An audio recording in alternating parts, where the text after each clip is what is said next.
Hello everyone, welcome back to our channel.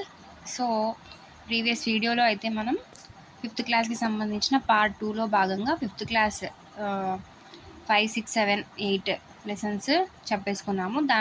దానికి అనుగుణంగా దానిలో ఉన్న ఒక్కొక్క పాఠ్యాంశంలో ఉన్న వ్యాకరణాంశాలను కూడా చెప్పేసుకున్నాము. సో ఇప్పుడైతే 8th లెసన్లో చదువుదాం అనే టాపిక్లో క్రిస్మస్ అనే లెసన్ ఇచ్చారు. దాంట్లో అది చదివేద్దాము. సో ఫస్ట్ టైం మన వీడియో చూస్తున్న వాళ్ళైతే ప్లీజ్ సబ్స్క్రైబ్ చేయండి.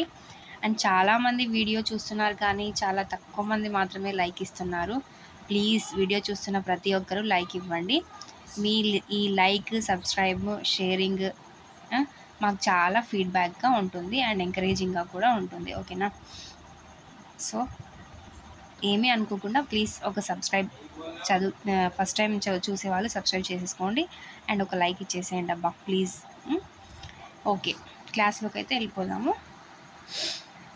వీడియోని ఎక్కడా స్కిప్ చేయకుండా చూసేయండి. ప్రపంచవ్యాప్తంగా జరుపుకుంటున్న పండుగలలో క్రిస్మస్ పండుగ ఒకటి. ఈ పండుగ క్రైస్తవులకు అతిపెద్ద పండుగ. డిసెంబర్ 24న క్రిస్మస్ ఈవ్ గాను, 25న క్రిస్మస్ గాను జరుపుకుంటాం. ఇది కూడా ఇంపార్టెంట్. క్రిస్మస్ ఈవ్ని ఎప్పుడు జరుపుకుంటారు? December 24th. క్రిస్మస్ను వచ్చేసి డిసెంబర్ 25 అనమాట. సాంప్రదాయ కథనాల ప్రకారం జీసస్ ఒక పశువుల మధ్య పుట్టాడని, జన్మించగానే ఆయన తల్లి మేరీమాత ఆయనను వస్త్రాలతో చుట్టి వారున్న ధర్మశాలలో ఖాళీ లేనందున పశువుల కొట్టంలోనే ఉంచవలసి వచ్చింది అని బైబుల్ చెబుతుందన్నమాట. ఓకేనా? ఆయన పుట్టినరోజు రాత్రి ఆ ఊరికి పక్కనున్న పొలాల్లో కొందరు పశువుల కాపర్లు తమ గొర్రెల మందలను కాపలా కాస్తున్నారు. అప్పుడు ఒక దేవదూత ఆకాశం నుండి వారి ముందుకు వచ్చి ఆ దూత చుట్టూ ఉన్న వెలుగుకు గొర్రెల కాపరులు భయపడ్డారు. అంటే ఫస్ట్ ఏమో మేరీమాత తన కొడుకుని అంటే జీసస్ని పశువుల ఏమంటారు గొర్రెల మందలను పశువుల కొట్టంలో వదిలేస్తుంది అని బైబిల్ చెప్పింది. తను ఉండేటటువంటి ధర్మశాలలో ఖాళీ లేనందున తన కొడుకైన జీసస్ని మేరీమాత గొర్రెల మందల మధ్యలో వదిలిపెట్టేసి వెళ్ళిపోతుంది. అప్పుడు ఒక దేవదూత ఆకాశం నుండి వారి ముందుకు దిగి వచ్చాడు. ఆ దూత చుట్టూ ఉన్న వెలుగు గొర్రెల కాపర్లు భయపడ్డారు. దేవదూత వాళ్ళతో, భయపడకండి, ఇదిగో మీకు ఒక సంతోషకరమైన శుభవార్త. ఇవాళ బెత్లెహేంలో ఒక పశువుల పాకలో లోకరక్షకుడు పుట్టాడు. ఆయన అందరికీ ప్రభువు. ఒక పసికందు పొత్తిగుడ్డలో చుట్టబడి పశువుల శాలలో ఉన్న దానా తొట్టెలో పడుకొని ఉంటాడు. ఇదే మీకు ఆనవాలు అని చెప్పేసి ఆ దేవదూత అక్కడితో వెళ్ళిపోతుందన్నమాట. దేవదూత ఇలా చెబుతుండగా పొలమంతా దేవదూతలతో నిండిపోయింది. వాళ్ళంతా దేవునికి స్తుతి గీతాలు పాడి మాయమయ్యారు. గొర్రెల కాపరులు హుటాహుటిన వెళ్ళి దేవదూత చెప్పిన పశువుల పాకకు చేరుకున్నారు. అక్కడ తొట్టెలో పడుకొని ఉన్న శిశువును చూశారు. అలా 2000 సంవత్సరాల కిందట డిసెంబర్ 24వ తేదీ అర్ధరాత్రి యేసుక్రీస్తు జన్మించాడు. అందువల్ల ఆ మరునాడు అంటే డిసెంబర్ 25న క్రిస్మస్ పండుగని జరుపుకుంటున్నారు. ఈ పండుగకు క్రైస్తవులు తమ ఇళ్లను, చర్చిలను అలంకరిస్తారు. వెదురు బద్దలతో, రంగు కాగితాలతో ఒక పెద్ద నక్షత్రాన్ని తయారు చేసి ఇంటి కప్పు మీద ఎత్తులో పెడతారు. రాత్రివేళ దీపాలంకరణతో చర్చిలు, ఇల్లు అందంగా ఉంటాయి. ప్రతి ఇంట్లోనూ ఒక క్రిస్మస్ చెట్టును ఏర్పాటు చేస్తారు. ఇది ఒక పండుగ ప్రత్యేకత. ఈ చెట్టును రంగురంగుల కాగితాలతోనూ, కాగితపు నక్షత్రాలతోనూ, చిరు గంటలతోనూ, చిన్న చిన్న గాజు గోళాలతోనూ అలంకరిస్తారు. క్రిస్మస్ రోజున బంధువుల ఇళ్లకు, మిత్రుల ఇళ్లకు వెళ్ళి ప్రేమాభిమానాలతో క్రిస్మస్ శుభాకాంక్షలు చెబుతారు. ఓకేనా? ఇది క్రిస్మస్. ఓకేనా? నెక్స్ట్ లెసన్ వచ్చేసి తరిగొండ వేంగమాంబ. ఎవరండి? తరిగొండ వేంగమాంబ. దీనికి అనుబంధంగా నలుగురిని ఇచ్చారనమాట. అంటే మనకు వీళ్ళ గురించి ఇక్కడ కాదు, అంటే వీళ్ళ గురించి కాదు, నలుగురు ఆడవాళ్ళ గురించి ఇచ్చారనమాట లెసన్ బ్యాక్ సైడ్. సో అందరూ ఇంపార్టెంటే, వాళ్ళు కూడా ఇంపార్టెంటే. సో ఇక్కడ ఎవరు ఇచ్చారు? సావిత్రిబాయి పూలే, ప్రథమ మహిళా ఉపాధ్యాయుని అనమాట. అంటే ఈ లెసన్ దేనికి అంటే ఆడవారి గొప్పదనం గురించి తెలియజేయడానికి. ఓకేనా? సావిత్రిబాయి పూలే, ప్రథమ మహిళా ఉపాధ్యాయుని. సరోజినీ నాయుడు, భారత కోకిల. ఓకేనా? ఇంకెవరు? కస్తూర్బా గాంధీ, స్వాతంత్ర సమరయోధురాలన్నమాట. ఆత్కూరి మొల్ల, ఈమెవరు? తెలుగులో రామాయణం రచించిన తొలి కవయిత్రి. ఓకేనా.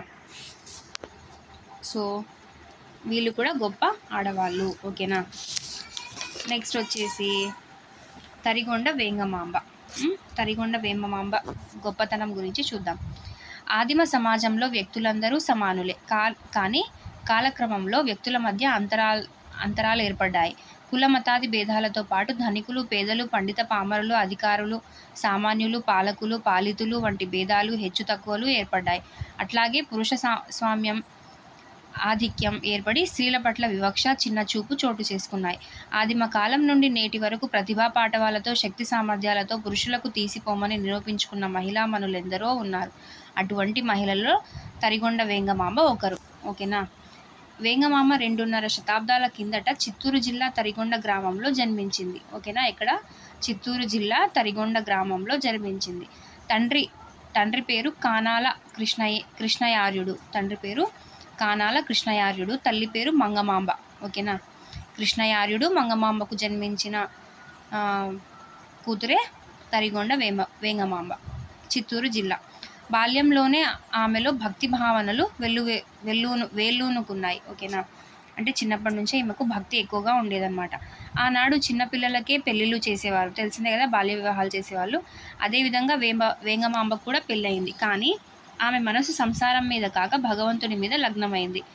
సో తను ముందు నుంచే ఒక భక్తి భావనలు కలిగిన పర్సన్ కాబట్టి తనకు సంసారం మీద కాకుండా భగవంతుని మీదనే ధ్యాస ఎప్పుడూ ఉండేదన్నమాట. భర్త మరణించాడు. నాటి సాంప్రదాయం ప్రకారం బొట్టు, జుట్టు, గాజులు తీసివేయడం వంటి మూఢాచారాలకు ఆమె లొంగలేదు. చూడండి ఈమె ఎంత ధైర్యవంతురాలో కదా.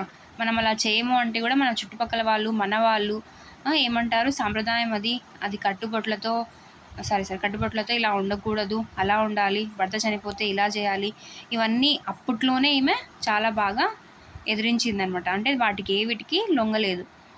వేంగమాంబను సామాజిక కట్టుబాట్లు అనుసరించేటట్లు చేయడానికి ఎన్నో ప్రయత్నాలు జరిగాయి. చూడండి ఆమెను ఎన్నో కష్టాల పాలు చేశారు. హిరణ్యకశిపుడు పెట్టిన హింసలు ప్రహ్లాదుని బాధించినట్లే ఇవన్నీ ఆమెను బాధించలేదు. అంటే మనకు స్టోరీ తెలిసినదైతే ప్రహ్లాదుని హిరణ్యకశిపుడు ఎంతలాగా బాధ పెట్టాడో సేమ్ ఈమెను కూడా సమాజం అంత బాధ పెట్టిందనమాట. ఓకేనా. వేంగమాంబ అప్రయత్నంగానే ఎన్నో మహిమలు చూపింది. ఆమెకు ఎందరో భక్తులు ఏర్పడ్డారు. ఆమె సహజ పాండిత్యంతో అలవోకగా ఎన్నో రచనలు చేసింది. ఓకేనా. తనకు సహజంగానే పాండిత్యం కూడా వచ్చిందనమాట. వేంగమాంబ సాహిత్యంలో అన్ని ప్రక్రియల్లోనూ రచనలు చేసింది. అంటే ఒక ప్రక్రియలోనే కాదు, ఒక రకంగానే కాదు, అన్ని ప్రక్రియల్లో రచనలు చేసిందనమాట. ఆమె యక్షగాన రచనలో సిద్ధహస్తురాలు. మెయిన్గా యక్షగాన రచనలో ఈమె సిద్ధహస్తురాలు అనమాట. ఓకేనా. కవులందరిలో ఎక్కువ యక్షగానాలు రచించిన ఘనత వేంగమాంబదే. అంటే మొత్తం అందరు కవులలో యక్షగాన రచనల్లో ఎవరు ఎక్కువ చేశారు రచనలు అంటే, యక్షగానాలు ఎవరు ఎక్కువ చేశారు అంటే మన తరిగొండ వేంగమాంబ. తాళ్లపాక అన్నమయ్య లాగా రాగాలు చెప్పడమే కాక తన కీర్తనలన్నింటికీ ఏ తాళం వాడాలో కూడా చెప్పింది. అంటే ఈమె తన రచనలకు, తన కీర్తనలకు ఏ రాగం చెప్పడం మాత్రమే కాకుండా ఏ తాళం వాడాలో కూడా చెప్పింది. అన్నమయ్యలాగా చక్కని తెలుగు పలుకుబళ్లను ఉపయోగించింది. చలివేంద్రాలు, అన్నసత్రాలు ఏర్పాటు చేసింది. నృసింహ జయంతి ఉత్సవాలు జరిపింది. ఇది ఇంపార్టెంట్ చూడండి. నృసింహ జయంతి ఉత్సవాలు జరిపింది ఎవరు అని అడిగి ఒక 4 ఆప్షన్స్ ఇస్తే మనం గుర్తుపెట్టుకోవాలి. ఎవరు? తరిగొండ వేంగమాంబ. అష్టఘంటకాలు అనే పేరుతో 8 మంది రాతగాళ్లను నియమించి తన గ్రంథాలకు ప్రతులను రాయించి అడిగిన వాళ్లకు ఇచ్చేది. ఎస్, అష్టదిగ్గజాలు. ఇంకా ఇలా అంటే ఒక సభలో, అంటే ఒక రాజు తన సభలో ఏర్పాటు చేసుకున్న కవులలో ఇలా 8 మంది, 9 మంది నవరత్నాలు అని. సో ఒక్కొక్క రాజు మొత్తం అందరికీ కలిపి ఒక పేరు పెడతాడు. అదే అష్టదిగ్గజాలు, నవరత్నాలు. సో ఈమె ఏమని పెట్టింది? అష్టఘంటాలు అని పేరుతో 8 మంది రాతగాళ్లను నియమించింది. తన గ్రంథాలకు ప్రతులు రాయించి అడిగిన వాళ్లకు ఇచ్చేదన్నమాట. ఓకేనా. ఆ విధంగా వేంగమాంబ రచనలు దేశంలో అన్ని ప్రాంతాల వారికి పరిచయం అయ్యాయి. తానేమి చదువుకోలేదని వినయంగా రాజయోగసారము, భాగవతము, ద్విపద కావ్యాల్లో ఆమె చెప్పుకుంది. అంటే ఈమె రచించిన రాజయోగసారంలో, భాగవతంలో, ద్విపద కావ్యాలలో తను చదువుకోలేదు, తనేమి చదువుకోలేదు అని వినయంగా చెప్పుకుందనమాట తన రచనలోన తనే. ఓకేనా. నెక్స్ట్ వచ్చేసి వినరయ్య కవులారా విద్వాంసులారా, వినరయ్య మీరిల్ల రణఘాత్ములారా, ఘనయతి ప్రాస సంగతుల నేనెరుగా. ఘనయతి ప్రాస సంగతులు నేనెరుగా, నాకు తెలియదు ఘనయతి ప్రాస సంగతులు. వరుసనాక్షేపించవలదు సత్కృపను శ్రీకరంబుగా నారసింహుల కరుణ నీ కథా ప్రారంభం మేర్పరించెదను. అంటే నాకు ఆ నరసింహస్వామి కృపతో అవన్నీ ముందుగానే సహజంగానే వచ్చేసాయి అని. ద్విపద రచన వేంగమాంబకు ఇష్టం. ద్విపద రచన అంటే వేంగమాంబకు ఇష్టం. సరే, మరి ఇంకొక ప్రక్రియ ఏది తను ఎక్కువగా రచనలు చేసిన ప్రక్రియ? యక్షగానాలు. ఓకేనా. తనకు ఇష్టమైనది ఏంటి? ద్విపద. తరిగొండలో ఉన్న రోజుల్లోనే నారసింహ శతకం, నారసింహ విలాస కథ, శివనాటకం, రాజయోగసారం, కృష్ణ నాటకం, పారిజాతాపహరణం, చెంచు నాటకం, శ్రీకృష్ణ మంజరి, శ్రీ రుక్మిణీ నాటకం, ద్విపద భాగవతం, వాసిష్ఠ రామాయణం, ముక్తికాంత విలాసం, శ్రీ వెంకటాచల మహత్యం, అష్టాంగ యోగసారం అనే గ్రంథాలు రచించింది. చూడండి, తను తరిగొండలో ఉన్నప్పుడే ఇన్ని రచనలు చేసిందనమాట. వేంగమాంబ ప్రతిరోజు శ్రీనివాసునికి ముత్యాల హారతి ఇచ్చేది. ఎవరికి? శ్రీనివాసుడికి. శ్రీనివాసుడు అంటే దేవుడు కదా, అతనికి ముత్యాల హారతి ఇచ్చేది. అందుకే తాళ్లపాక వారి లాలి తరిగొండమ్మ హారతి అనే నానుడి ఏర్పడింది. తాళ్లపాక వారి లాలి అంటే ఏంటి? శ్రీ వెంకటేశ్వర స్వామికి తాళ్లపాక అన్నమయ్య లాలి పాటలు పాడేవారు కదా. సో తాళ్లపాక వారి లాలి, తరిగొండమ్మ హారతి అంటే ఈమె ముత్యాల హారతి ఇస్తుంది కదా. సో ఇలా చేయడం వల్లనే ఈ సామెత ఏర్పడింది, తాళ్లపాక వారి లాలి తరిగొండమ్మ హారతి అని. ఓకేనా. ఆంధ్రదేశం గర్వించదగిన భక్త కవయిత్రి తరిగొండ వేంగమాంబ. అంటే తరిగొండ వేంగమాంబ మన భారతదేశమే గర్వించదగ్గ రచయిత్రి. ఓకేనా. నెక్స్ట్ వచ్చేసి అర్థాలు ఇచ్చారు చూడండి. అంతరాలు అంటే తేడాలు, శతాబ్దం 100 సంవత్సరాలు, పాటవం సామర్థ్యం, ద్విపద 2 పాదాల పద్యం, మూఢాచారం అవివేకమైన ఆచారాలు, కట్టుబాట్లు నిబంధనలు, ఆంక్షలు నిర్బంధాలు, సిద్ధహస్తురాలు నేర్పరి, చలివేంద్రం వేసవిలో మంచినీరు ఇచ్చు చోటు, అనఘాత్ములారా అంటే పుణ్యాత్ములారా. చూడండి, అనఘాత్ములారా అంటే పుణ్యాత్ములారా. ఆంక్షలు అంటే నిర్బంధాలు, పాటవం అంటే సామర్థ్యం. సో ఇలా డిఫరెంట్గా ఉండే వర్డ్స్కి మీనింగ్స్ మనం గుర్తుపెట్టుకోవాలి. ఎక్కువగా ఎగ్జామ్లో అవే ఇస్తారనమాట. ఓకేనా. నెక్స్ట్ చూడండి, చెప్పాను కదా ఇంకా నలుగురి గురించి ఇచ్చారు, ముగ్గురు గురించి ఇచ్చారు, నలుగురి గురించి ఇచ్చారని చెప్పాను. సో వీళ్ళు మనకు అసలు ఎవరో కూడా తెలియదు ఇంతవరకు, బట్ మన టెక్స్ట్ బుక్లో మాత్రం ఇచ్చేసారనమాట. అందుకని మనకు వీళ్ళు తెలుసు. ఎవరు వీళ్ళు అంటే పొనక కనకమ్మ నెల్లూరు జిల్లా మినగల్లు గ్రామంలో 1892న జన్మించారు. పొనక కనకమ్మ నెల్లూరు జిల్లా మినగల్లు గ్రామంలో 1892న జన్మించారు. తండ్రి మరుపూరి కొండారెడ్డి, తల్లి కాకమ్మ. ఓకేనా. తల్లి మరుపూరి కొండారెడ్డి, తల్లి కామమ్మ. మంచి సంపన్న స్థితిలోని కుటుంబానికి చెందినవారు అనమాట. ఈమె మంచి సంపన్న అంటే మంచిగా ఫైనాన్షియల్గా బాగా ఉన్న కుటుంబంలో జన్మించిందనమాట. చిన్నతనంలోనే బాల్య వివాహం జరిగింది. ఆమె అప్పటిదాకా పెద్దగా ఏమీ చదువుకోనట్లే లెక్క.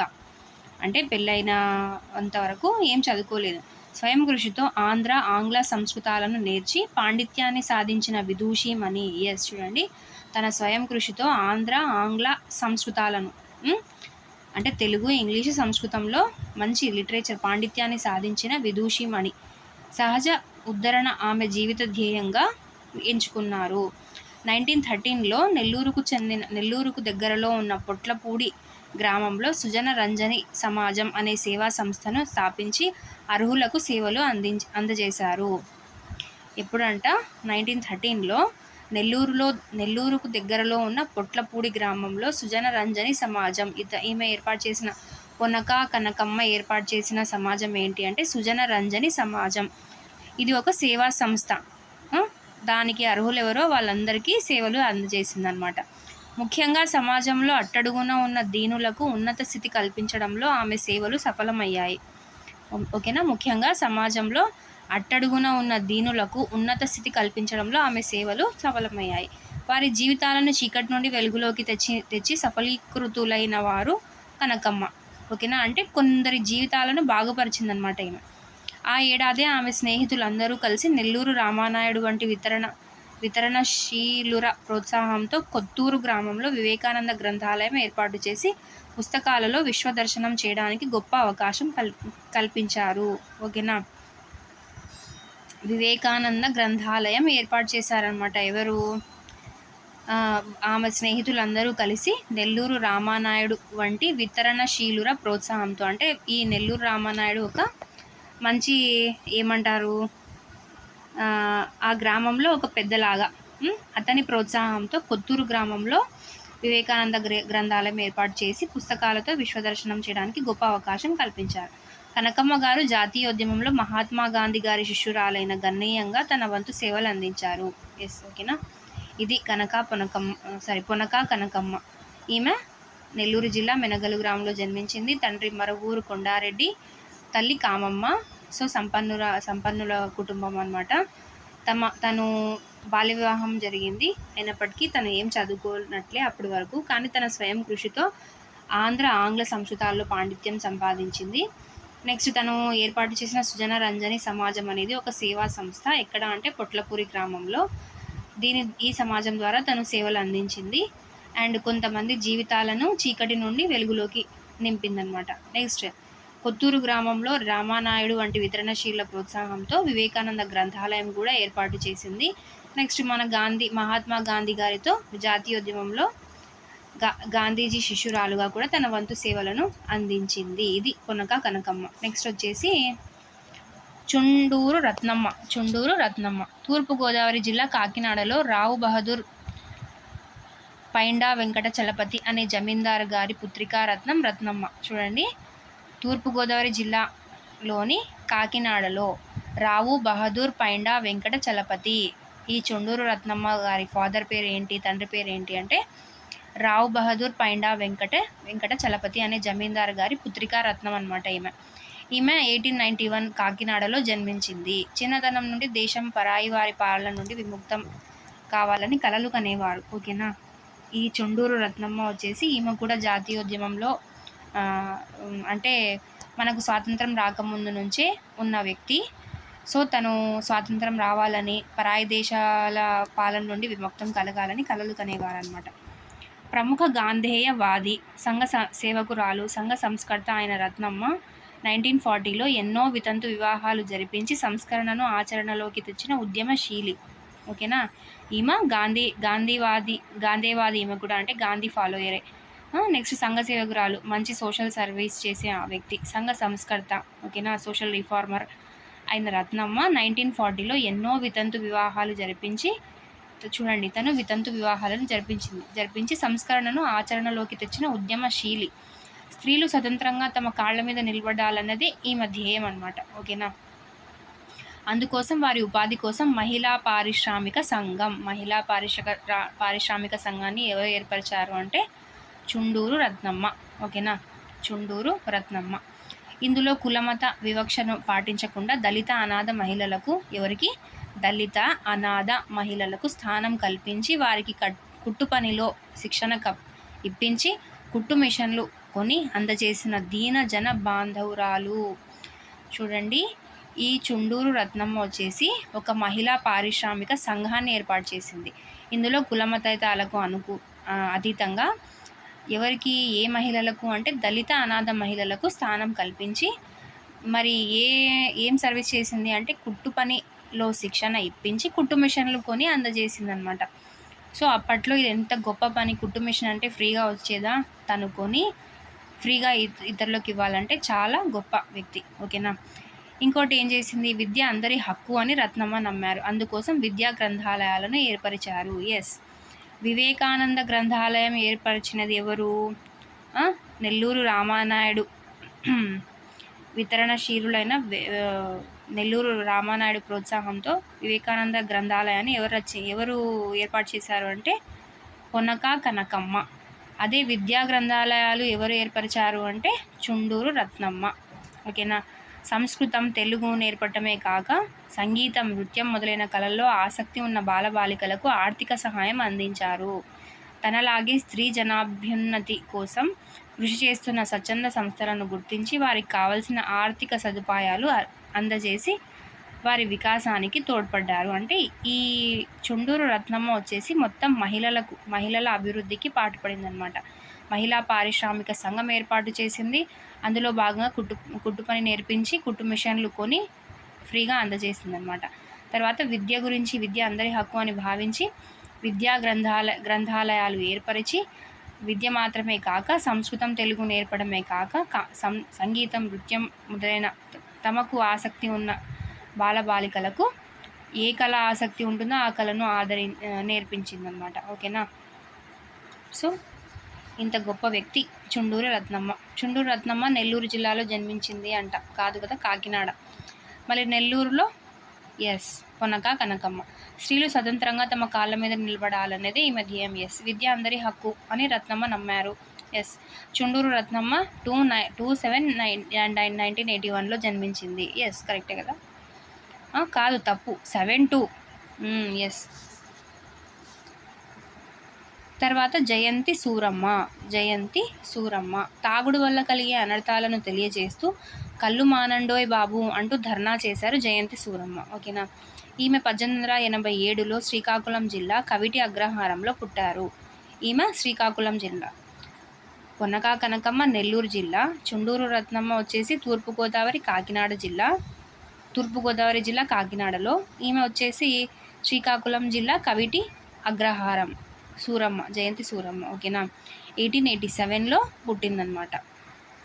ఈమె కళ్ళు మానండోయ్ బాబు అంటూ ధర్నాలు చేసిందనమాట. ఈమె కందుకూరి వీరేశలింగం గారి ప్రభావంతో సంఘసేవే పరమావధిగా భావించి ఆ రోజుల్లోనే తాగుబోతుల వెకిలి వేషాలను ప్రహసనాలుగా చేసి ప్రదర్శించేవారు. ఓకేనా. ఈమె ఎవరి ప్రభావంతో అంటే కందుకూరి వీరేశలింగం గారి ప్రభావంతో సంఘసేవే పరమావధిగా భావించిందనమాట. ఆ రోజుల్లోనే తాగుబోతుల వెకిలి వేషాలను ప్రహసనాలుగా చేసి ప్రదర్శించేవారు అన్నమాట. అంటే కళ్ళు మానేసేయండి, తాగొద్దండి అని. ఓకేనా. నెక్స్ట్ వచ్చేసి దాంతో ప్రజలకు బుద్ధి వచ్చి కళ్ళు జోలికి పోము అని శపథం చేశారు. జయంతి సూరమ్మలాగే దువ్వూరి సుబ్బమ్మ, దూబగుంటి రోషమ్మ మద్యపాన నిషేధానికి కృషి చేశారు. సో జయంతి సూరమ్మలాగా దువ్వూరి సుబ్బమ్మ, దూబగుంట రోషమ్మ కూడా మద్యపాన నిషేధానికి కృషి చేశారనమాట. కాలం మారుతున్న సమాజంలో ఈ తాగుడు చాప కింద నీరులాగా వ్యాపిస్తూ ఉంది. ప్రజా సంక్షేమమే పరమావధిగా భావించి నేడు ప్రభుత్వం మద్యపాన నిషేధాన్ని దశల వారీగా అమలు చేస్తోంది.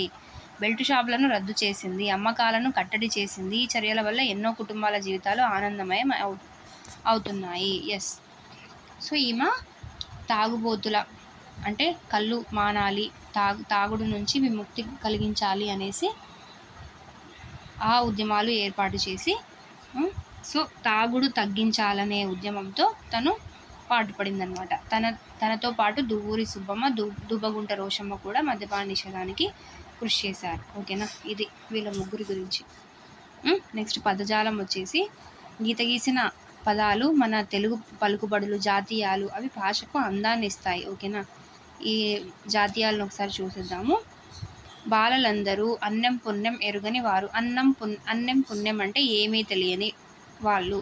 కల్లా కపటం తెలియని వారు అంటే నిజమేదో అబద్ధమేదో. కపటం అంటే ఏంటి? కపట బుద్ధి అంటే కుళ్ళు కపటం అంటారు కదా, అవన్నీ ఏమి ఉండవు అనమాట బాలందరూ. అల్లార ముద్దుగా పెరిగిన వారు అంటే ఏమంటారు? అల్లార ముద్దుగా అంటే ఏమంటాము? చాలా ముద్దుగా అంటే చాలా గోముగా అంటే ఏమంటారు? ప్రేమాభిమానాలు ఎక్కువగా.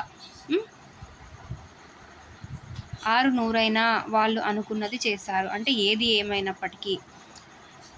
అడపా అల్లరి చేస్తుంటారు అంటే అప్పుడప్పుడు అల్లరి కూడా చేస్తుంటారు. స్నేహానికి ఈడు జోడు చూసుకుంటారు అంటే ఈడు జోడు అంటే జోడు, ఒక తోడులాగా. కొందరు మాటల్లోనే ఆరితేరిన వారు అంటే మంచి మాటకారి అంటారు కదా అలా. మరికొందరు తలలో నాలుకలా ఉంటారు, అంటే ఏమీ తెలియకుండా ఉంటారనమాట. ఆబాలగోపాలం పిచ్చాపాటితో జీవితం గడిపేస్తుంటారు. ఆబాలగోపాలం అంటే పిల్లలందరూ, పిచ్చాపాటితో అంటే ఎవరికి నచ్చినట్లు వాళ్ళు. పై పలుకుబడులకు అర్థాలు చూడండి, వాటిని ఉపయోగించి సొంత వాక్యాలు రాయండి. ఓకేనా, మనకన్నా తెలుసులే కదా. నెక్స్ట్ స్వీయ రచన. సో దీంట్లో క్వశ్చన్స్ ఇచ్చారు. సృజనాత్మక కింద కొన్ని నినాదాలు తయారు చేయమన్నారు. ప్రశంసలో ఏమిచ్చారు? ఎస్,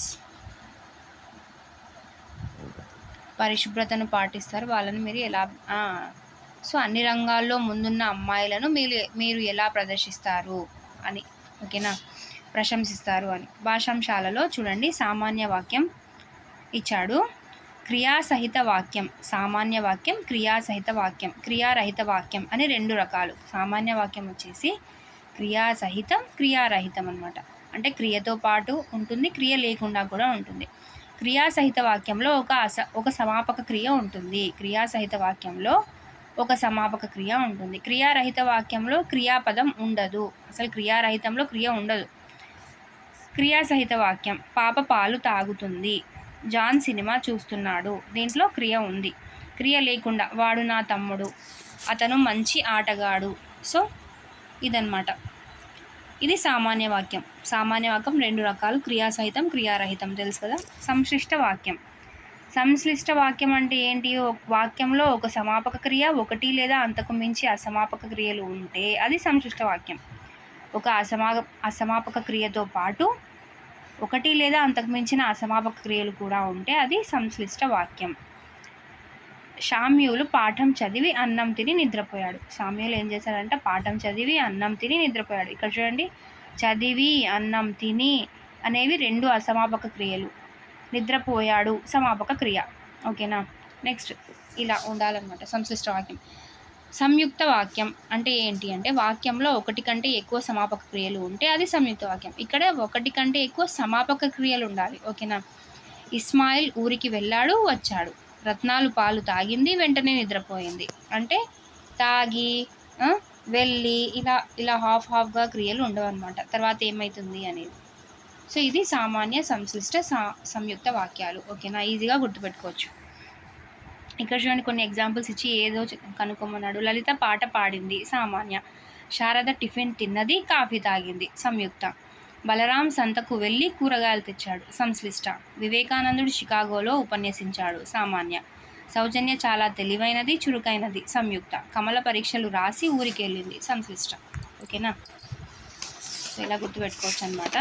నెక్స్ట్ వచ్చేసి పద్యం ఇచ్చాడు బ్యాక్ సైడ్. కేయూరాణి నా భూషయంతి పురుషం హోర నా చంద్రోజ్వలాః న స్నానం న విలేపనం న కుసుమం నాలంకృత మూర్ధజాః వాణ్యేక సమలగ్న రోతి పురుషం యా సంస్కృతాధార్యతే క్షీయంతే ఖిల భూషణాతి సతతం వాగ్భూషణం భూషణం. ఓకేనా, చాలా సంశ్లిష్టంగా ఉంది కదా ఇది. భావం చూద్దాము.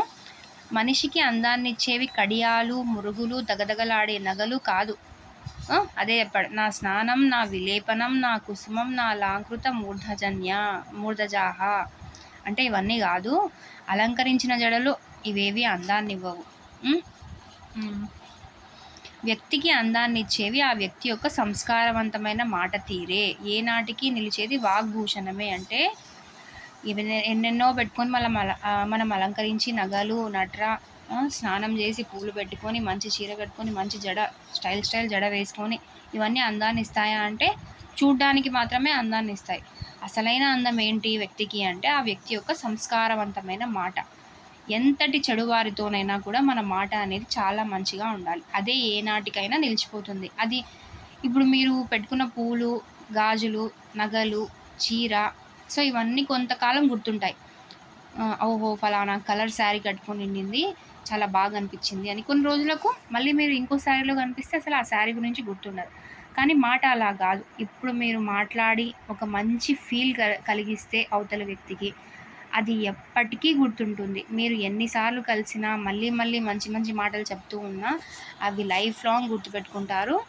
అండ్ మీకు ఒక మంచి ప్రత్యేక స్థానాన్ని కూడా వాళ్ళ మనసులో చోటు ఉంటుందన్నమాట. ఓకేనా. ఇది చెప్పింది ఎవరు అంటే భర్తృహరి సుభాషితం. సుభాషితం అంటే మంచి మాట కదా. ఇలా మంచి మాట గురించి సుభాషితం, భర్తృహరి సుభాషితం అని గుర్తుపెట్టుకోండి. ఓకేనా. నెక్స్ట్ వచ్చేసి కవిత్రయం అంటే ముగ్గురు కవుల. ఎవరో మన ముగ్గురు కవులు, మన ముగ్గురు త్రిమూర్తులు హీరోస్ మన తెలుగులో ఎవరు అంటే నన్నయ, తిక్కన, ఎర్రన. వీళ్ళ ముగ్గురిని మనం కవిత్రయం అంటాం. ఓకేనా. తింటే గారెలే తినాలి, వింటే భారతమే వినాలి అనే సామెత విన్నారు కదా. మహాభారతాన్ని సంస్కృతంలో వేదవ్యాసుడు రాశాడు. నన్నయ, తిక్కన, ఎర్రాప్రగడలు మహాభారతాన్ని తెలుగులో రాశారు. ఎస్, వీళ్ళు ఏం చేశారు? నన్నయ, తిక్కన, ఎర్రాప్రగడలు అంటే సంస్కృతంలో వేదవ్యాసుడు రాసిన మహాభారతాన్ని తెలుగులోకి అనువదించారనమాట. ఓకేనా. నన్నయ్య గురించి చూద్దాం. నన్నయ్య రాజమహేంద్రపురంలో రాజరాజ నరేంద్రుని ఆస్థానంలో ఉండేవాడు. నన్నయ్య 11వ శతాబ్దానికి చెందినవాడు. సో ఇతను రాజమహేంద్రవరంలో రాజరాజ నరేంద్రుని ఆస్థానంలో ఉండేవాడు. ఎవరు అంటే నన్నయ్య. నన్నయ్య 11వ శతాబ్దానికి చెందినవాడు. ఓకేనా. నా 2 సార్లు వచ్చింది 11 అని గుర్తుపెట్టుకోండి శతాబ్దం. ఓకేనా. నన్నయ్య 11. ఆ రాజు కోరికపై సంస్కృతంలో ఉన్న భారతాన్ని నన్నయ్య తెలుగులో రాశాడు. అంటే ఇతడు భారతం రాయడానికి కారణం ఎవరు? తెలుగులోకి అనువదించడానికి అంటే రాజమహేంద్రవరంలో రాజరాజ నరేంద్రుడు ఆస్థానంలో ఉన్నాడు కదా. సో ఆ రాజరాజ నరేంద్రుని కోరిక మేరకు సంస్కృతంలో ఉన్న భారతాన్ని నన్నయ్య తెలుగులోకి రాశాడనమాట. ఈయన వచ్చేసి ఆదిసభా పర్వాలను అరణ్య పర్వంలో కొంత భాగాన్ని రాశాడు. మొత్తం ఏం అనువదించలేడు. ఆది సభా పర్వాలను నెక్స్ట్ అరణ్య పర్వంలో కొంత భాగాన్ని మాత్రమే రాశాడు. నన్నయ్యను ఆది కవి అంటారు. ఆది అంటే మొదటి కదా.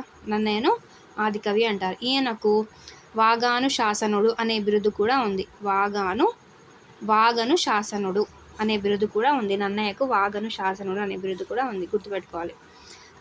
తిక్కన నెల్లూరును పాలించిన మనుమసిద్ధి వద్ద మంత్రిలాగా పనిచేశాడు.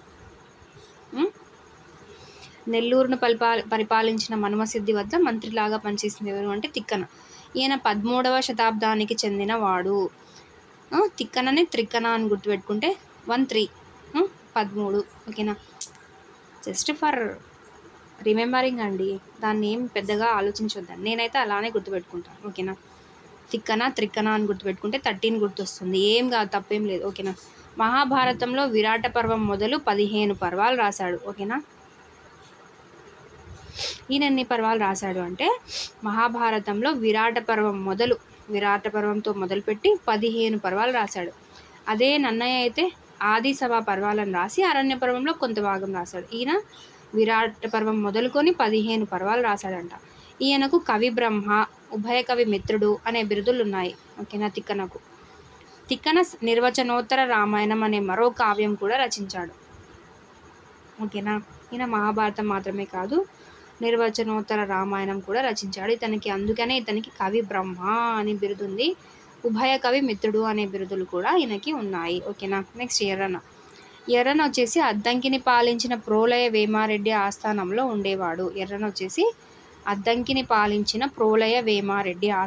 ఉండేవాడు. ఎర్రన 14వ శతాబ్దం వాడు. భారతంలో అరణ్య పర్వంలో నన్నయ్య రాయగా మిగిలిన భాగాన్ని ఎర్రన పూర్తి చేశాడు. ఎస్, అతను ఏం చేశాడు? నన్నయ్య ఆది సభా పర్వాలు రాసి అరణ్య పర్వంలో కొంత భాగం రాశాడు కదా. అక్కడి నుంచి కంటిన్యూ చేసి అరణ్య పర్వాన్ని నన్నయ్య మిగిలిన అరణ్య పర్వంని ఎర్రన పూర్తి చేశాడనమాట. ఎర్రన హరివంశం, నృసింహపురాణం కూడా రాశాడు. సో ఈయన భారతం మాత్రమే అనువదించలేదు, హరివంశం, నృసింహపురాణం అని కూడా రాశాడు. ఈయనకు ప్రబంధ పరమేశ్వరుడు, శంభుదాసుడు అనే బిరుదులున్నాయి. ప్రబంధ పరమేశ్వరుడు, శంభుదాసుడు అనే బిరుదులు ఎవరికి ఉన్నాయి? ఎర్రనకు ఉన్నాయి. ఓకేనా. ఇది కవిత్రయం. నెక్స్ట్ లెసన్ వచ్చేసి లాస్ట్ లెసన్ మంచి బహుమతి. ఓకేనా. ఇతివృత్తం వచ్చేసి పఠనాభిలాష, ప్రక్రియ వచ్చేసి సంభాషణ. ఓకేనా.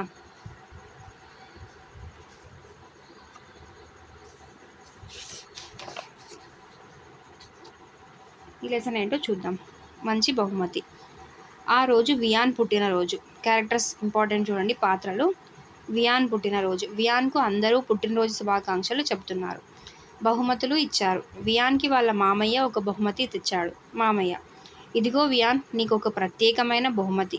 వియాన్, ఏంటి మామయ్య? అబ్బో, కథల పుస్తకాలు. మామయ్య, అవునరా, నీకు పుస్తకాలంటే ఇష్టం కదా, నువ్వు కూడా పుస్తకాలు చదివి గొప్పవాడివి కావాలని. వియాన్, పుస్తకాలు చదివితే గొప్పవాళ్ళు అవుతారా మామయ్య? పుస్తకం చదువుతుంటే చాలా హాయిగా ఉంటుంది, వినోదంగా ఉంటుంది. మామయ్య, నిజమే, వినోదంతో పాటు బోలెడు విషయాలు తెలుస్తాయి. మీకు తెలుసా, మన మహాత్మా గాంధీకి పుస్తకాలంటే చాలా ఇష్టం. తన ఆలోచనలను పుస్తకాలే ప్రభావితం చేస్తాయని ఆయన చెప్పేవారు. పుస్తక పఠనానికి ఎక్కువ సమయం వెచ్చించేవారు. The kingdom of God is within you, the kingdom of God is within you అనే పుస్తకం తనని అహింస వైపుకు నడిపించిందని బాపూజీ చెప్పారు. ఎస్, గాంధీజీను అహింస వైపు నడిపించిన పుస్తకం ఏది అంటే the kingdom of God is within you, the kingdom of God is within you అనే పుస్తకం. తన అభిప్రాయాలు ప్రజలంతా చదివి తెలుసుకోవాలని గాంధీజీ ఎన్నో వ్యాసాలు, పుస్తకాలు రాశారు. ఓకేనా. వియాన్, అందుకే గాంధీజీ అంత గొప్పవాడయ్యాడన్నమాట. మామయ్య, అవును, పుస్తక పఠనం అలాంటిదిరా. అంతెందుకు, భగత్ సింగ్ను ఉరి తీసే ముందు కోరిక ఏమిటో చెప్పమన్నప్పుడు ఆయన కోరిన కోరిక ఏమిటో తెలుసా? వియాన్, ఏం కోరాడు మామయ్య? ఎవరు? భగత్ సింగ్. మామయ్య, తనకిష్టమైన లెనిన్ రచించిన రాజ్యం విప్లవం అనే పుస్తకాన్ని చదవాలన్నాడు. తనను ఉరి తీసే ముందు తనకు ఆ పుస్తకాన్ని చదవడానికి కాస్త సమయం ఇవ్వమని అడిగాడు. పుస్తకం పూర్తిగా చదివాక ఉరికంబం ఎక్కాడు. పుస్తకాలు చదవడం అంటే ఆయనకు అంత పిచ్చి. ఎవరికి? భగత్ సింగ్. తను జైలు రోజుల్లో ఉన్నప్పుడు, తనకు ఉరి శిక్ష వేసినప్పుడు తన చివరి కోరిక ఏంటి అంటే, మనమైతే మంచి ఆహారం లేదంటే ఊరే వద్దు అని అడుగుతాం కదా. సో తను మాత్రం ఏమడిగాడు? లెనిన్ రచించిన రాజ్యం విప్లవం అనే పుస్తకం చదివి చనిపోవాలి అని చెప్పి అడిగితే తన కోరిక మేరకు తనకు సమయం ఇస్తారనమాట ఆ పుస్తకం చదవడానికి. అంటే పుస్తకాలంటే ఆయనకు అంత పిచ్చి. వియాన్, నాకు ఇవన్నీ తెలియవు మావయ్య, చాలా ఆసక్తిగా ఉంది, మరికొందరి గురించి చెప్పవా? మామయ్య, డాక్టర్ బిఆర్ అంబేద్కర్ తెలుసు కదా నీకు, మన రాజ్యాంగ నిర్మాత. ఎస్, మన రాజ్యాంగ నిర్మాత ఎవరు? బిఆర్ అంబేద్కర్. ఇతను అమెరికా, ఇంగ్లాండులో చదువుకున్నాడు. తిరిగి భారతదేశానికి వచ్చేటప్పుడు ఆయన తెచ్చుకున్నది పుస్తకాలే. ఆయన రోజు రాత్రి 2 గంటల వరకు పుస్తకాలు చదివేవాడు. ఎవరు? మన బిఆర్ అంబేద్కర్. ఇంగ్లాండ్లో, అమెరికాలో చదివాడు. అతను భారతదేశానికి తిరిగి వచ్చేటప్పుడు పుస్తకాలే తెచ్చుకున్నాడు. అండ్ 2 గంటల వరకు రాత్రి పుస్తకాలు చదివాడు. ఆయన సొంత గ్రామంలో 50,000 పుస్తకాలు ఉండేవి. అంటే మొత్తం తన చదవాలనుకున్న పుస్తకాలను తన సొంత గ్రంథాలయంలో కూడబెట్టుకునేవాడనమాట. మొత్తం ఎన్ని అంటే 52,000 పుస్తకాలు ఉంటాయన్నమాట ఈయన దగ్గర. వియాన్, అమ్మో, అన్ని పుస్తకాలే. మామయ్య, ఆయన చనిపోయే వరకు చదువుతూనే ఉన్నారు. ఆయన 32 పుస్తకాలు రచించారు కూడా. బిఆర్ అంబేద్కర్ గారు 32 పుస్తకాలు రచించారంట. తన జీవిత కాలంలో 23 పట్టాలు అంటే డిగ్రీలు సాధించాడు. 32 పుస్తకాలు రచించారు, 23 పట్టాలు సాధించారు. భారతదేశ చరిత్రలో ఆయన ప్రత్యేక స్థానం సంపాదించారు. ఇంకోటి తెలుసా, ఆయన అందరికన్నా ముందు గ్రంథాలయంలోకి వెళ్ళి పుస్తకాలు అన్నీ చదివి ఆఖరణ బయటికి వచ్చేవాడు. అంటే గ్రంథాలయంలోకి ముందుగా వెళ్ళే పర్సన్ అంబేద్కరే, లాస్ట్గా తిరిగి వచ్చే పర్సన్ అంబేద్కరే. ఓకేనా. వియాన్, మా పాఠశాలలో కూడా గ్రంథాలయం ఉంది. నేను నా స్నేహితులు వెళ్తాం. నాకు పుస్తకాలు చదవడం చాలా ఇష్టం మామయ్య, అది మంచి అలవాటురా. సరోజినీ నాయుడు తెలుసా, ఆమెకు కూడా మీలాగే పుస్తకాలంటే బోలెడు ఇష్టమట. చదివేటప్పుడు ఏమైనా సందేహాలు వస్తే వెంటనే ఇంట్లో వాళ్ళను, టీచర్లను అడిగి తెలుసుకునేదాకా ఊరుకునేదే కాదట. ఎవరు? సరోజినీ నాయుడు. ఓకేనా. 13 ఏళ్లకే సరోవర రాణి అనే పుస్తకాన్ని రాసి అందరితో షబాస్ అనిపించుకుందట. చూడండి, 13 ఇయర్స్కే సరోవర రాణి అనే పుస్తకం ఎవరు రచించారు? సరోజినీ నాయుడు. ఓకేనా. వియాన్, మా సీను కూడా అంతే మామయ్య, పుస్తకాన్ని చదివినంతసేపు ఇదేంటి అదేంటి అని ప్రశ్నలు అడుగుతూనే ఉంటాడు. ఎవరంట? సీను. ఓకేనా. మామయ్య, అలా అడిగి తెలుసుకుంటే మనం చదివేది అర్థమవుతుంది. మెల్లమెల్లగా చదవడం ఒక అలవాటుగా మారుతుంది. మన మాజీ రాష్ట్రపతి అబ్దుల్ కలాంను డాక్టర్ అబ్దుల్ కలాం తాను అంత అత్యున్నత స్థాయికి చేరడానికి పుస్తకాలే కారణమని అన్నారు. సో అబ్దుల్ కలాం కూడా తను అత్యున్నత స్థాయికి చేరడానికి పుస్తకాలే కారణమని అన్నారనమాట. పుస్తకాలు శాశ్వత స్నేహితులు అంటారు ఆయన. వియాన్: నిజమే మామయ్య, పుస్తకాలు మనకు చాలా విషయాలు నేర్పుతాయి. మా బడిలో మంచి పుస్తకమే మంచి స్నేహితుడు అని రాసి ఉంటుంది మామయ్య. అవును, పుస్తకాలే మనకి నిజమైన నేస్తాలు. ఓకేనా, అర్థాలు చూడండి. బహుమతి, కానుక, నిర్మాత, తయారు చేసిన వారు, అహింస, హింస లేని, మాజీ, మునుపటి, సరోవరం, కొలను, చెరువు, నేస్తాలు, స్నేహితులు. ఓకేనా. నెక్స్ట్ వచ్చేసి తన ఆలోచనలను పుస్తకాలే ప్రభావితం చేస్తాయని చెప్పిన వారు ఎవరు అంటే గాంధీజీ. ఉరి తీసే ముందు పుస్తకాన్ని చదవడానికి కాస్త సమయం ఇవ్వమని అడిగింది ఎవరు? భగత్ సింగ్. చదివేటప్పుడు సందేహాలు వస్తే వెంటనే ఇంట్లో వాళ్ళను, టీచర్లను అడిగి తెలుసుకునేదాకా ఊరుకునేది కాదట. ఎవరు? సరోజినీ నాయుడు. ఓకేనా. ఆయన రోజు రాత్రి 2 గంటల వరకు పుస్తకాలు చదివేవాడు. ఎవరు? అంబేద్కర్. ఎస్. కింది పేరా చదవండి, ప్రశ్నలకు సమాధానాలు రాయండి. చూడండి. మనిషి పుట్టిన చాలా కాలానికి భాష పుట్టింది. సైగల రూపంలో ఉండేది భాష. కాలక్రమంలో వాగ్రూపం ధరించింది. ఫస్ట్ మన భాష ఎలా ఉండేది? సైగల రూపం, తర్వాత వాగ్రూపం, ఆ తర్వాత బొమ్మల రూపంలో. వాగ్రూపం అంటే వాక్, ఓకేనా, మనం మాట్లాడే రూపంలో. తర్వాత బొమ్మల రూపంలో ఉండేది. అక్షరాల రూపంలో లిపి ఏర్పడింది. చూడండి, ఆర్డర్ ఇంపార్టెంట్. ఫస్ట్ సైగల రూపం, తర్వాత వాగ్రూపం, తర్వాత బొమ్మల రూపంలో, తర్వాత అక్షరాల రూపంలో. ఓకేనా. లిపి ఏర్పడిన తర్వాత ప్రాచీన మానవులు రాళ్లపైన, గోడలపైన సమాచారాన్ని చెక్కేవారు. ఆ తర్వాత చాలా కాలానికి తాటాకుల మీద గంటంతో రాసేవారు. ఓకేనా. ఫస్ట్ వచ్చేసి గోడలపై, రాళ్లపై సమాచారాన్ని చెక్కేవారంట. తర్వాత తాటాకుల మీద గంటతో రాసేవారు. వాటిని తాళపత్ర గ్రంథాలు అనేవారు. పురాణాలు, ఇతిహాసాలు వాటిపైనే రాసేవారు. ఆ తర్వాత కాలంలో రాగి రేకులపై రాశారు. ఆ తర్వాత ఎన్నో అన్వేషణలు చేసి కాగితాన్ని కనుగొన్నారు. కాగితం కనుక్కోవడం ఒక మైలురాయి. అయితే క్రీస్తు శకం 1440 సంవత్సరంలో జాన్ గూటన్బర్గ్ అచ్చు యంత్రాన్ని కనుగొనడం మరో మైలురాయి. ఓకేనా. తాళపత్ర గ్రంథాలు అయిన తర్వాత పురాణాలు, ఇతిహాసాలు వాటిపై రాస్తారనమాట. ఆ తర్వాత కాలంలో రాగి రేకులు వచ్చాయి, దాని మీద రాసేవారు. తర్వాత ఎన్నో అన్వేషణలు చేసి కాగితాన్ని కనుగొన్నారు. కాగితం కనుక్కోవడం ఒక మైలురాయి అనమాట. ఓకేనా.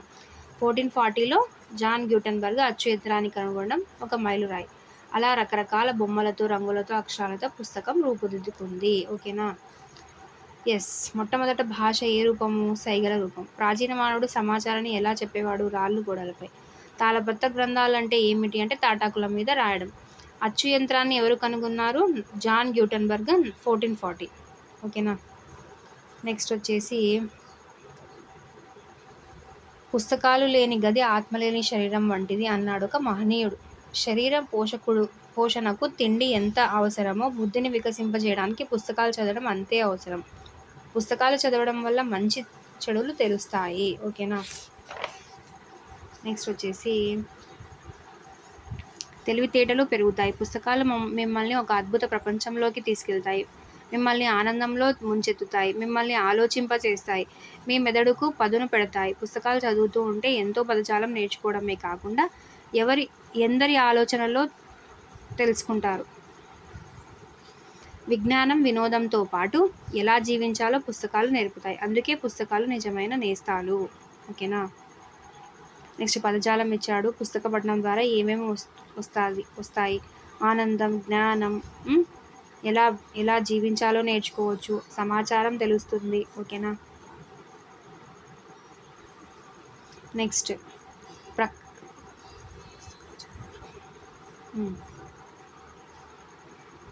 ఓకే. తర్వాత అంత అవసరం లేదండి ఇవి. నెక్స్ట్ వచ్చేసి తమాషా పదాల వంటి వాటిని కనుగొని తయారు చేయండి. లటుకు అంటున్నారు అన్నమాట. లటుకు, చిటుకు మాట్లాడుతున్నారు ఇక్కడ. ఒరే లటుకు, మన తెలుగు భాషలో అన్నిటికన్నా పెద్ద మాట, పొడుగాటి మాట ఏదో చెప్పగలవా? చిటుకు: ఓ అమందానంద కందళి హృదయార విందుడు. అమందానంద కందళి హృదయార విందుడు అంట, పెద్ద మాట. లటుకు: అబ్బే అది చాలా చిన్నది, నేను చెప్పనా? గజానన. చిటుకు: అదెలాగా? లటుకు: గజానన పదంలో మొదటి అక్షరానికి ఆఖరు అక్షరానికి మధ్య జాన ఉంది. జాన అంటే 9 అంగుళాల అన్నమాట, 9 అంగుళాలు. చిటుకు: అయితే కాచుకో, నేను అంతకన్నా పెద్ద మాట చెప్పగలను. దిగ్గజములు: ఇందులో మధ్యలో ఒక గజము ఉంది తెలుసా? లటుకు: ఓస్ అంతేనా? ఓస్ అయితే ఇది విను. ప్రయోజనం: ఇందులో యోజనం దూరం ఉంది తెలుసా? చిటుకు: అయితే అంతకన్నా పెద్ద మాట చూడు. అఖండంగా: ఒక ఖండం మధ్యన ఉంది, అవునా? లటుకు: అయితే అన్నిటికన్నా పొడుగు మాట ఖగోళంలో ఉంది. అంటే గోళం కదా, ఖగోళం అంటే గోళం, గోళం అంటే మన మొత్తం భూమి. ఓకేనా? ఎస్. నెక్స్ట్ స్వీయ రచన. ఓకేనా? నెక్స్ట్ వచ్చేసి పుస్తకం గురించి ఇచ్చారు. పుస్తకం హస్తభూషణం వంటి అంటే చేతికి పుస్తకమే ఒక అలంకరణ. ఇది ఒక సూక్తి. ఇలాంటి సూక్తులు మనం సూక్తులు కింద మరికొన్ని ఉన్నాయి, చదవండి. ఇలాంటి సూక్తులు సేకరించి రాయండి. పుస్తకం నోరు విప్పని మహావక్త. మంచి పుస్తకం తెరిచి ఉన్న గ్రంథాలయం. ఓకేనా? ఇలా పుస్తకాల గురించి మంచి మంచి వాక్యాలు అన్నమాట. నెక్స్ట్ భాషాంశాలలో అవ్యయాలు ఇచ్చాడు. ఆహా, ఆ బంగారు లేడి ఎంత బాగున్నది అని సీతారాముడితో అన్నది. అయ్యో పడిపోయావా? అయ్యో, ఆహా, ఔరా, భలా, అమ్మో. సో ఇవన్నీ ఏంటి? అవ్యయాలు అన్నమాట.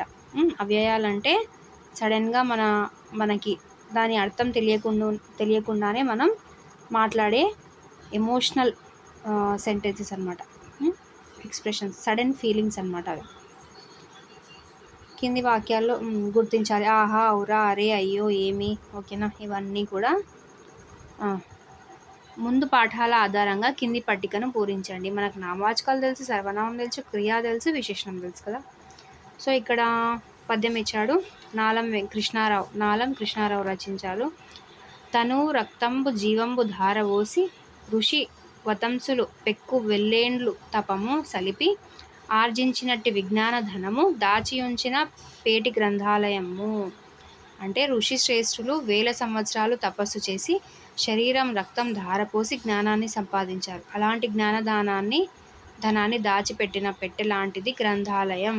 గ్రంథాలయం గురించి నాలం కృష్ణారావు గారు చెప్పారనమాట. ఓకేనా? నెక్స్ట్ నవ్వుల తాతయ్య చిలకమర్తి. గమ్మత్తుగా మాట్లాడితే నవ్వొస్తుంది. ఒక మాటకే 2-3 అర్థాలు వచ్చేటట్లు మాట్లాడితే నవ్వొస్తుంది. మాటలతో ఏడ్చేవాళ్ళను నవ్వించవచ్చు, నవ్వే వాళ్ళను ఏడిపించవచ్చు. చిన్నపిల్లలు పెద్దలు అందరూ నవ్వేటట్లు ఈ చిలకమర్తి లక్ష్మీ నరసింహం తాతయ్య చాలా కథలు రాశారు. 1890 సంవత్సరంలో ఒక రోజున, ఏమండి ఒక పద్యం చెప్పరు అని ఒకళ్ళు అడిగారట. నాయన, పూర్వం పద్యం చెబితే బంగారం వెండి ఇచ్చేవారు, ఇప్పుడు పకోడీ అయినా ఇచ్చేవాళ్ళు లేరు అని పకోడీ మీద ఈ కింది పద్యం రాశారనమాట. ఆ కమ్మదనము నా రుచి, యా కరకర, యా గుమగుమ, యా పొంకము లా రాగలు పోకలు వడుపులు నీకే దగు నెందు లేవు నిజము పకోడీ. ఓకేనా? ఫన్నీగా ఇది పకోడీ మీద రాసిన పద్యం అన్నమాట. ఓకేనా? మన దేశంలోనూ మన ఊళ్ళోనూ మన ఇంట్లోనూ మనలోనూ ఉండే గమ్మత్తులన్నీ వీరి కథల్లో రాశారు. వాటిలో కొన్ని గమ్మత్తులు చూడండి. హరి: ఈ వీధి ఎక్కడికి పోతుందండి? శంకరం: ఈ వీధి ఎక్కడికి వెళ్ళదు, నా చిన్నతనం నుండి నేను చూస్తున్నాను, ఇది ఇక్కడే ఉంది. హరి: మీ ఇంట్లో కూరలు ఈ రోజున ఏమేమి చేశారండి? శంకరం: ఏం చేస్తాం, తిన్నాం. హరి: మీ ఊళ్ళో బడి సరిగ్గా జరుగుతున్నదా? శంకరం: ఒక్క అంగుళమైనా జరగడం లేదు, మునుపున్న చోటనే ఉంది. అంటే సరిగ్గా జరుగుతుందా అంటే ఏంటి అర్థం ఇక్కడ? అంటే బాగానే రన్ అవుతుందా అంటే ఫన్నీగా ఇలా ఆన్సర్స్ ఇస్తున్నారనమాట. హరి: మీరు ఈ రోజున ఏమేమి ఎక్కి వచ్చారండి? శంకరం: ఏమెక్కి, పొద్దెక్కి, ఎండెక్కి వచ్చాం. హరి: మీరు ఏ నీళ్లు తాగుతారు, చెరువు నీళ్ళ, నూతి నీళ్ళ? శంకరం: అది ఏటో మాకు తెలియదు, మేము మంచినీళ్ళు తాగుతాం. హరి: ఏ పాలు పుచ్చుకుంటే మనం చెడిపోతాము? శంకరం: పాపాలు కోపాలు. ఓకేనా? ఇవన్నీ ఫన్నీగా నవ్వుకోవడానికి. ఇంకా నవ్వుల తాతయ్య చిలకమర్తి గారి గయ్యాలి గంగమ్మ, ప్లీడర్ తమాషా, పెళ్ళికొడుకు ధరలు, నెక్స్ట్ గొట్టాలమ్మ, కనకయ్య పంతుల పంతుల కంతి, ఆకాశ రామన్న మొదలైనవి చదువుతుంటే కడుపు చెక్కలయ్యేటంత నవ్వు వస్తూ ఉంటుంది. ఓకేనా, ఇవన్నీ చిలకమర్తి గారి రచనలు. సో చిలకమర్తి గారి గురించి తెలుసుకుందాం. 1867 to 1946 అనమాట ఈయన కాలం. చిలకమర్తి లక్ష్మీ నరసింహం కవి, నాటకకర్త, నవలాకారుడు. గయోపాఖ్యానం, కీచక వధ వంటి నాటకాలు, రామచంద్ర విజయం, గణపతి వంటి రచనలు వంటి నవలలు, భల్లట, కృపాంబోనిధి శతకాలు రాశారు. స్వీయ చరిత్ర రాశారు. కందుకూరి వీరేశలింగం చేపట్టిన సంఘ సంస్కరణ స్ఫూర్తితో దళితుల విద్యాభివృద్ధి కోసం పాఠశాల ప్రారంభించి నిర్వహించారు. ఓకేనా, చూడండి ఈయన కవి, నాటకకర్త, నవలాకారుడు అనమాట. గయోపాఖ్యానం, కీచకవధ వంటి నాటకాలు, నెక్స్ట్ రామచంద్ర విజయం, గణపతి వంటి నవలలు, భల్లట, కృపాంబోనిధి శతకాలు రాశారు. స్వీయ చరిత్రను రాసుకున్నారు. దాని పేరేమో ఇవ్వలేదు.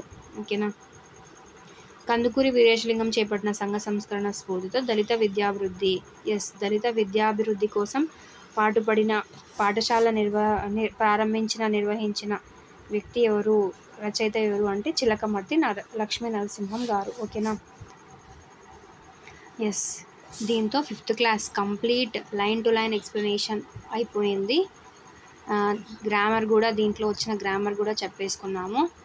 సో నెక్స్ట్ క్లాస్ తెలుగులో భాగంగా గ్రామర్ చెప్పమంటారా లేదంటే 6th స్టార్ట్ చేయమంటారా, కామెంట్ చేయండి. ఓకేనా, మీ కామెంట్స్ అంటే మీ ఏమంటారు ఒపీనియన్ ప్రకారం నేను ఏ క్లాస్ చెప్పాలి అనేది డిసైడ్ చేస్తాను. So not only Telugu, psychology, English, ఓకేనా, ఇంకా మిగిలిన సబ్జెక్ట్స్.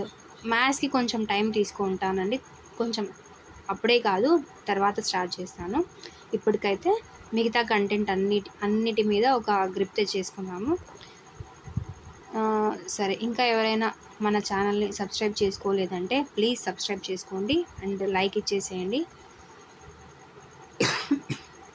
ఓకేనా, ఎగ్జామ్కి నిర్విరామంగా కృషి చేయండి. ఓకేనా, అలసిపోవడం అనే మాట మనకు తెలియదు అన్నట్లుగా మనం చదువుదాం.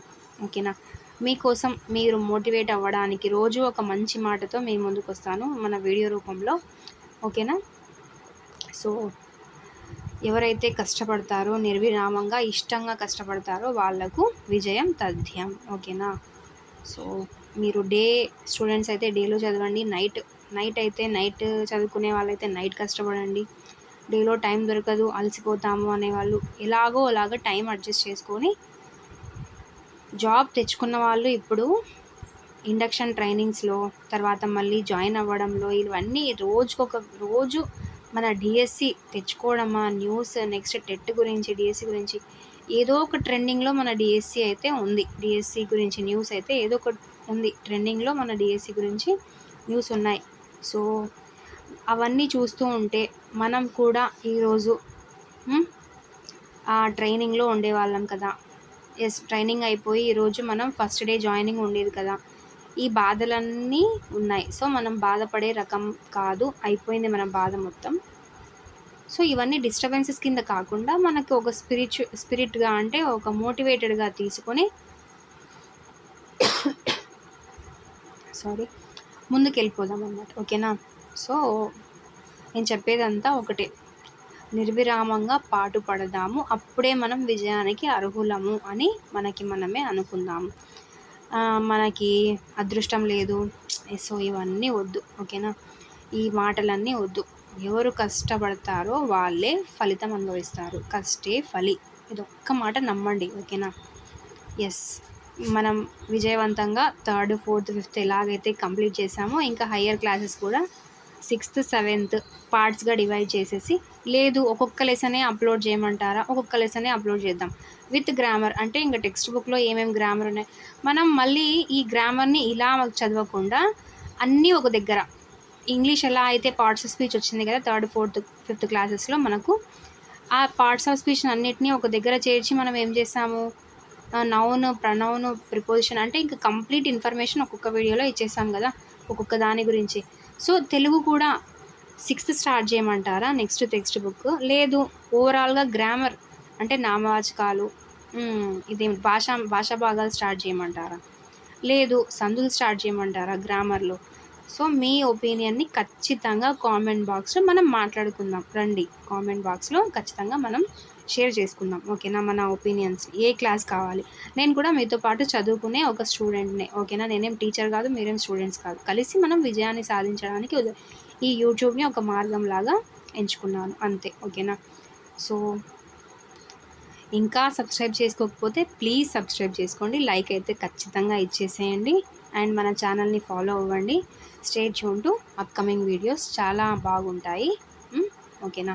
Thank you for watching. మీ టైంని వేస్ట్ చేయకూడదు. ఓకేనా? Very very thank you.